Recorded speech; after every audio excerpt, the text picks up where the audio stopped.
तो जानने की कोशिश करते हैं दोस्तों कि आखिर जो एनालिस्ट हैं वो क्या कह रहे हैं। जो बड़े बड़े डोमेस्टिक और फॉरेन ब्रोकरेज हाउस हैं वो एचडीएफसी बैंक के क्वार्टर थ्री के नंबर के बाद क्या कह रहे हैं, और इतने अच्छे रिजल्ट आने के बाद, क्योंकि कई एनालिस्टों को बहुत अच्छा रिजल्ट लगा, बाजार के एस्टिमेट से ज़्यादा अच्छा क्वार्टर थ्री के नंबर्स आए ये लगे, उसके बावजूद आखिर आज गिरावट हुई है।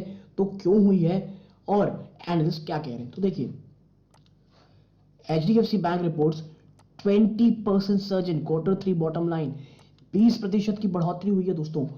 HDFC bank standalone net profit was at 12,259.5 crore, an increase of 18.5% from the same quarter of the corresponding year. जी हाँ दोस्तों, 18.5% की वृद्धि देखने को मिल रही है दोस्तों आपको, अगर आप इस साल दर साल में देखेंगे तो। ठीक है, और ये एचडीएफसी बैंक जैसी बड़े बैंक्स के लिए मैं कहूंगा बहुत बड़ी बात है। अब थोड़ा चलते हैं, थोड़ा बात करते हैं कि रिजल्ट कैसे आए और एनालिस्ट का क्या कहना है। देखिए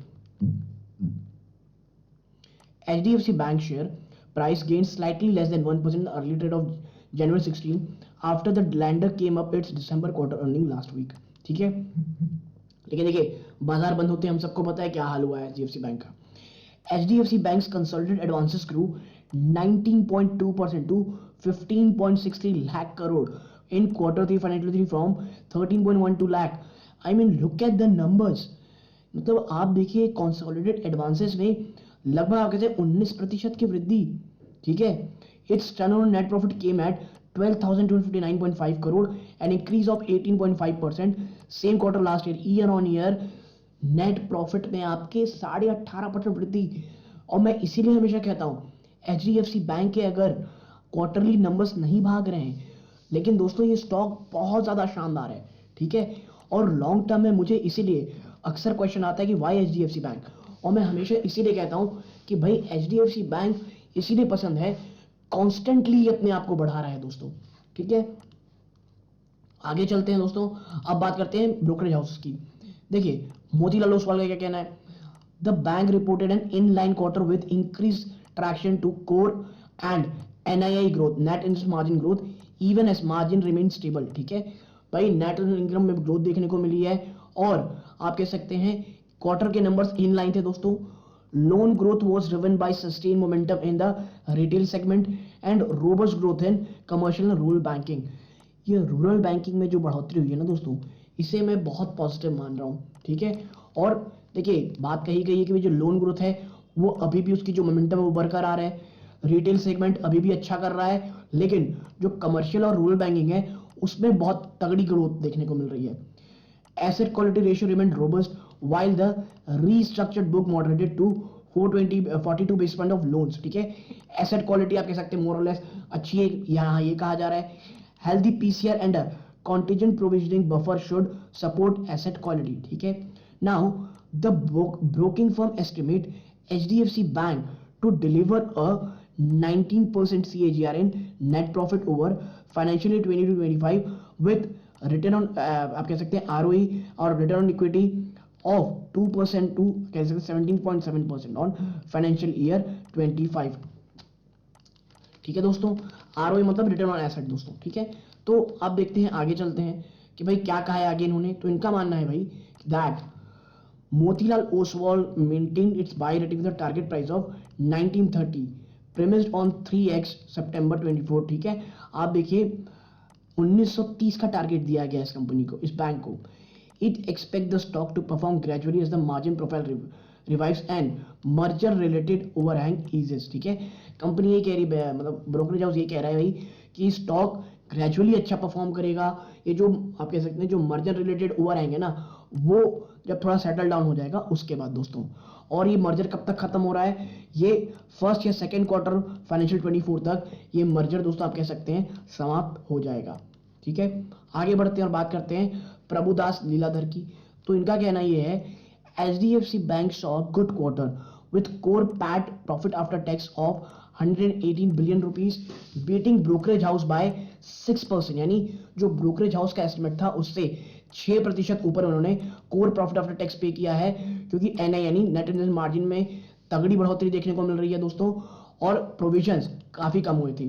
नेट इंटरेस्ट मार्जिन दोस्तों, ये नेट इंटरेस्ट इनकम हो गया, net interest margin was higher by 11 basis point at 4.84% due to superior yield driven by faster and asset repricing while cost of fund was a tad lesser. ठीक है, तो देखिए यानी आप कह सकते हैं बिजनेस काफी अच्छा रहा है दोस्तों, जो नेट इंटरेस्ट मार्जिन है वहां पर भी बढ़ोतरी देखने को मिल रही है। ठीक है, now retail wholesale mix improved quarter on quarter from 43 ratio 57 to 45 ratio 55। ठीक है भाई, जो रिटेल और होलसेल का आप कह सकते हैं, रिटेल और होलसेल का जो आप कह सकते हैं मिक्स है वो ये क्वार्टर क्वार्टर दर पे बढ़ा है। कैसे अच्छा हुआ है, जो रिटेल का पार्टिसिपेशन है वो 43% रहा था पिछले क्वार्टर में, और होलसेल का लगभग 57, जो बढ़कर के अब दोस्तों 45% रिटेल में आ गया, यानी led by stronger retail association due to healthy consumption spend. ठीक है, यानी कि रिटेल वापस से अच्छे बढ़ रहे हैं दोस्तों, और ये आप कह सकते हैं काफी अच्छा है क्योंकि रिटेल और होलसेल मिक्स काफी अच्छा हो गया है। Retail deposit association was strong at 5% quarter on quarter and its share is now 84%। ठीक है, और रिटेल डिपॉजिट दोस्तों वो काफी बढ़ोतरी देखने को मिल रही है, और वो अब 84% का शेयर रखते हैं, जो कि पहले मात्र 80% था मार्च में। ठीक है, और यही कारण है कि it upgrade the banks financial 23 earning bye 3%। Financial 23 की जो अर्निंग है वो 3% बढ़ा दी गई है, और टारगेट प्राइस को दोस्तों 1850 कर दिया गया है, जो पहले 1800 थी। ठीक है, अब बात करते हैं BOF यानी बैंक ऑफ अमेरिका की दोस्तों। तो यहां पाएंगे कि मैं आपको थोड़ा ऊपर ले चलूं, हाँ बैंक ऑफ अमेरिका की, तो यहां पाएंगे brokerage house has maintain by rating on the stock with the target price of 2000 rupees.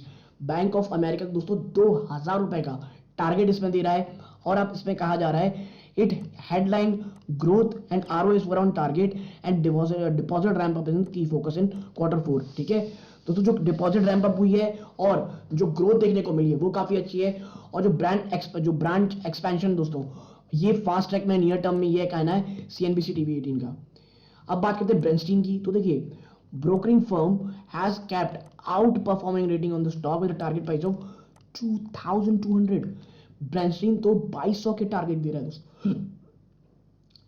दोस्तों, and the Q3 financial 23 was a clean bit with another show off deposits. ठीक है, ये कह रहे हैं कि जो Q3 फाइनेंशियल 23 था वो एक आप कह सकते हैं क्लीनली बहुत शानदार था, उन्होंने बीट किया था तमाम एस्टिमेट को, और डिपॉजिट बढ़ती दिखाई दी थी।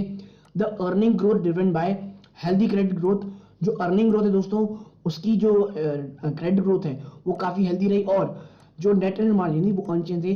Now the asset quality trend remain benign while non interest income show significant improvement, और जो नॉन इंटरेस्ट इनकम है दोस्तों उसमें काफी हद तक बढ़ोतरी देखने को मिली है। और जो बिगेस्ट पॉजिटिव था दोस्तों continued growth in deposit and rise in branch count. इनका ये मानना है कि जो ब्रांच काउंट लगातार बढ़ रही है, जो कि फास्ट है, यानी लगातार बैंक अपने आप को एक्सपैंड कर रही है वो, और जो डिपॉजिट ग्रोथ है ये सबसे बड़ा पॉजिटिव सिनेरियो था इस बैंक के क्वार्टर रिजल्ट में। बात करते हैं आप किसकी, कोटक इंस्टीट्यूशनल इक्विटीज की। तो देखिए कोटक इंस्टीट्यूशनल इक्विटीज की बात करेंगे तो आप पाएंगे that research firm has capped buy rating on the stock with a target price of 1800 per share. Kotak, और मैं आपको बता दूं दोस्तों कोटक सिक्योरिटीज की जो रिपोर्ट रहती है ना, मैं उससे सबसे ज्यादा इंप्रेस रहता हूँ। मुझे पर्सनली ICICI और कोटक की जो रिपोर्ट आती है वो सबसे ज्यादा पसंद है दोस्तों। Now the solid earning led by growth in operating profit and decline in provisions. ठीक है, जो सॉलिड अर्निंग है दोस्तों उसके पीछे की ग्रोथ के पीछे का रीजन है ऑपरेटिंग प्रॉफिट एंड प्रोविजंस में डिक्लाइन होना दोस्तों, जबकि जो ब्रांचेस और head count sustain business momentum. ठीक है, however merger continue to be near term headwind, लेकिन जो मर्जर है वो अभी नियर टर्म में एक बड़ी आप कह सकते हैं रुकावट तेजी में बनाई रख सकती है दोस्तों। ठीक है, अब बात करते हैं किसकी, मॉर्गन स्टैनली और जेफरीज की। तो देखिए मॉर्गन स्टैनली का मानना है the revenue growth was strong which was used to accelerate investment. ठीक है, रेवेन्यू ग्रोथ बहुत स्ट्रांग रही है दोस्तों, और आप कह सकते हैं कि जो रिटेल जो ग्रोथ है वो भी काफी हद तक पॉजिटिव रही है दोस्तों। जेफरीज का मानना है the retail deposit mobilisation was down, the branch expansion led to cost growth of 27%। लेकिन देखिए जेफरीज यहाँ काफी अच्छी बात कही है कि जो ये एक्सपेंशन लगातार जा रही है ना ब्रांच का और स्टाफ का, ये जो कॉस्ट ग्रोथ है दोस्तों उसमें 27% वृद्धि देखने को बात कर रहे हैं, और जो मर्जर टाइमलाइन है दोस्तों उसको बहुत हद तक टारगेट ट्रैक किया जाना चाहिए। यानी ऑन एन एवरेज आप कह सकते हैं 1800 से 2000 के टारगेट ऑन एन एवरेज हर कोई दे रहा है दोस्तों। और सबको पता है आने वाले टर्म में, जो शॉर्ट टर्म में कह सकते हैं आप, जो एक बड़ा हेडविंड रहेगा वो रहेगा मर्जर दोस्तों। ठीक है, तो यदि आप को ये वीडियो अच्छी लगी हो, क्योंकि ये वीडियो प्योरली बस इसी प्रोस्पेक्ट से बनाई गई थी कि आखिर क्वार्टर 3 के नंबर्स के बाद जो एनालिस्ट है वो क्या कह रहे हैं दोस्तों। ठीक है, तो ये इस वीडियो का अंत है। यहाँ तक जुड़े रहे, आप सभी का बहुत बहुत धन्यवाद। ये इस वीडियो का अंत है। जय हिंद दोस्तों।